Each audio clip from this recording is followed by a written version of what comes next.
რისკები და საფრთხეები თქვენი აზრით ქონებრივი ხასიათის სამ შემთხვევაში საკუთრებასთან და ან რომელიმე მხარე თვლის რომ ნორმა არასრულად არის განმარტებული ეს უნდა გადაწყვეტოს ზემოქმედი სტაცია და მოსამართლე. როდესაც გასაკვირველია, როდესაც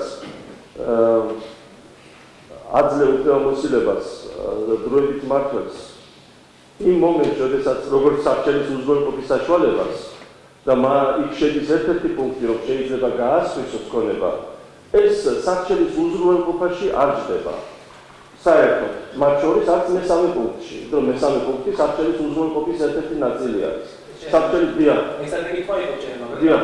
საბჭოების უზრუნველყოფის ერთ-ერთი ფორმა არის. ამიტომ საბჭოების უზრუნველყოფა რა არის ვიმეორებ, რომ ეს გარკვეული ვადით ეს ქონება გქონდეს, მიიღოს გადაწყვეტილება, შევაძალოს და შემდეგ იმას შესაბამისად გადავცემ და ასე შემდეგ.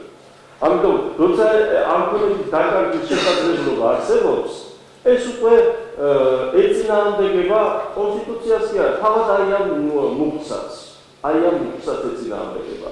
ამიტომ აქედან გამომდინარე, უკვე მარტო კონსტიტუციაზე კი არა, მხოლოდ საუბარი. თვითონ მუხტის არასწორ გაგებად შეიძლება მივიჩინოთ ეს საკითხი. იმიტომ რომ პირველი საბჭოების უზრუნველყოფა ეს არის გარკვეული ვადით ვიღაცას კონდეს ეს. ყადაღა დავადოთ ნივთს.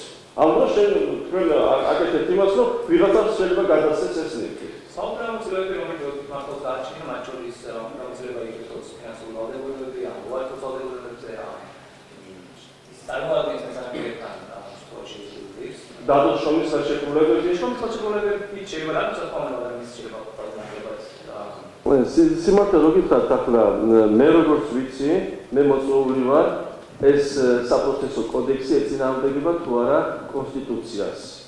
ამიტომ თქვენი კითხვები, რომელიც ძირითადად ტრიალებს, ეს არის საკორპორაციო სამართლის ირგვლივ ბრუნავი კითხვები. ეხლა ამაზე ახლა მე მაგალითად გამიჭირდება პასუხის გაცემა. იმიტომ რომ ამიტომაც მე მოვედი აქ იმისათვის, რომ აღნიშნო ეს მუხლი რამდენად წინააღმდეგობაში მოდის კონსტიტუციასთან. ბატონია, საქმე მიმდინარეობს საკითხების სამართლების მიტოვა საკითხებზე რომელიც აქვს. ეხლა ამ ეტაპზე ჩვენ ჯერ არ ვაფასებთ კონსტიტუციას, ჩვენ ჯერ ის არ შევაკვირდით ის ეფექტში ის რა გავლენას ახდენს ეს ნორმა. მხარე უკადად მოსაჩერებელი ამ კონკრეტულ შემთხვევაში ოპასუხებად სწორედ ამ მიზნით ჩათვალა საჭირო თქვენი მოწვევა, რადგან იმ კითხვებზე ყოფილიყო პასუხი გაცემული, რომელსაც ჩვენ ახალწავთ, ვინაიდან თვითონ უპასუხეს, რა თქმა უნდა, ჰქონდა კითხვა-პასუხები, საკმაოდ კვალიფიციური, მაგრამ იყო რაღაცა ღია საკითხები დარჩენილი და მას მიაჩნდა, რომ თქვენი დახმარება საჭირო იყო ამ შემთხვევაში. როდესაც ჩვენ მივიძებთ უკვე შესაბამისობაზე, ეხლა ვაპრობთ მიწადები აქტუალური ნორმა და ასევე უნდა ვიმუშაოთ შემდგომობაზე, რომელიც დააყენა არის ნაწილობრივად ეს საკითხები უკვე აქცენტი განხილვის არის. ამიტომაც უბრალოდ ეს საკითხებია თუ თქვენ და პასუხები. ეხლა რა შეიძლება საკითხი შეიძლება დამატება გავაკეთო. აი თქვენ პრინციპებს და შესაბამისად კონსტიტუციურ პრინციპებს არ ეწინააღმდეგება. აი ჩვენ რადგან დღეს კონსტიტუციის ვადგენთ გასაჩივრებული ნორმების, აი ჩემი შეკითხვა არის ასეთი, რომ დროებით მართოს, როგორც დროებით ღონისძიება.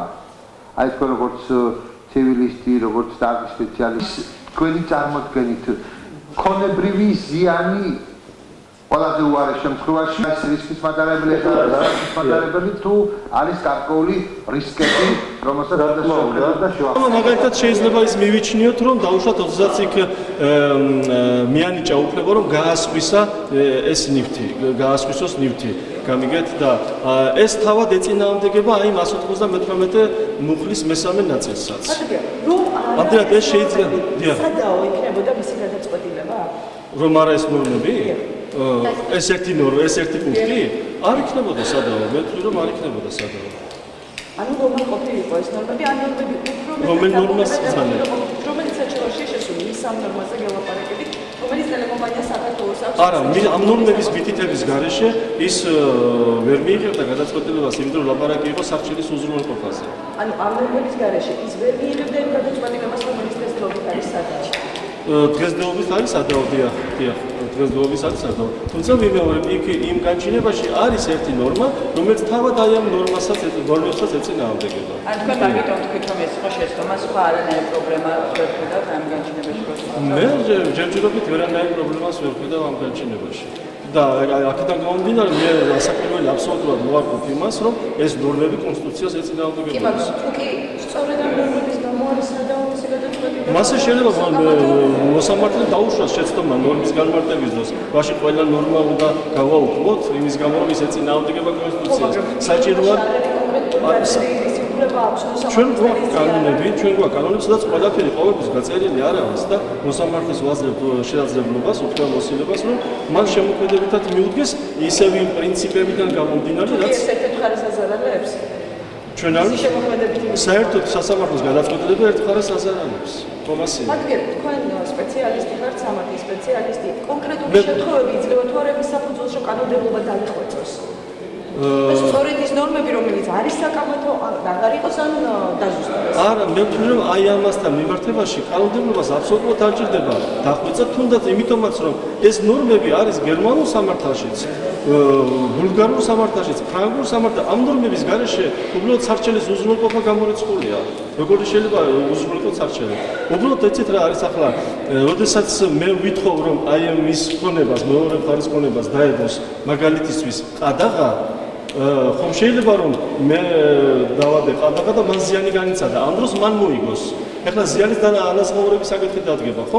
ამიტომ მასაც აქვს უფლება, რომ მოითხოვოს ჩემს მიმართ შესაბამისი უზრუნველყოფის ღონისძიება. ამრიგად ჩვენ საპროცესო სამართალი, რომელიც აგებული არის თანასწორობის პრინციპზე, უფლებას ანიჭებს მხარეებს, რომ თანასწორად იმოქმედონ. მაგრამ სამწუხაროდ აი როგორც ვიცი, იმასავლის ინტერპრეტაცია ერთ მხარეს უზღუდავს ამ უფლებას ამ შემთხვევაში. არაფერთან არ უზღუდავს. და თუ უზღუდავს, არსებობს ზემდგომი ინსტანციები, აპელაცია. რასაც შეიძლება იგივე გააკეთოს რეფორმებს. თქვენ ახსენეთ უზენაესი, თუმცა ამ შემთხვევაში ჩვენ ხო, არა. სააპელაციოს თუ კი ჩათვლის, რომ ეს ჯდება სამოქალაქო პროცესის პრინციპებში, ნორმებში, თუ ჯდება, დიახ, გასაკვირველია. აქედან გამომდინარე, შეუძლია დატოვოს, შეუძლია გააუქმოს, ან შეუძლია ნაწილობრივ დატოვოს და ნაწილობრივ გააუქმოს. და მეტი გასაჩივრების უფლება ჩვენ აღვნიშნავთ. ამ შემთხვევაში შეიძლება არ აქვთ, დიახ. ამ შემთხვევაში არ აქვს, მაგრამ თქვენ იცით, რომ არის პირველი ინსტანციის გადაწყვეტილება, რომელიც აღარ საჩივრდება ზემდგომ ინსტანციაში, ასე რომ ეს პრობლემა ზოგადად არსებობს. თქვენ ფიქრობთ, რომ ამ პრობლემის გადაჭრას არ ჭირდება საკონსტიტუციო სასამართლო მიმსჯელოზე, საკმარისია, რომ უბრალოდ გასაჩივრდება. რა საკმარისია? ხარეს რომ გაესაჩივრებინა, მე არ ვიცი, გადაწყვეტილებას მიიღებდა ზემდგომ ინსტანცია, მაგრამ შედეგები საინტერესო იქნებოდა ჩვენთვის, ასე ვთქვათ, იურისტებისთვის, ხო? ეს არანაირ წინააღმდეგობაში არ მოდის, სასაკირველია კონსტიტუციასთან. ეს უხერხული ამაზე საუბარიც კი არა. გასაგებია, მადლობა. დიდი მადლობა.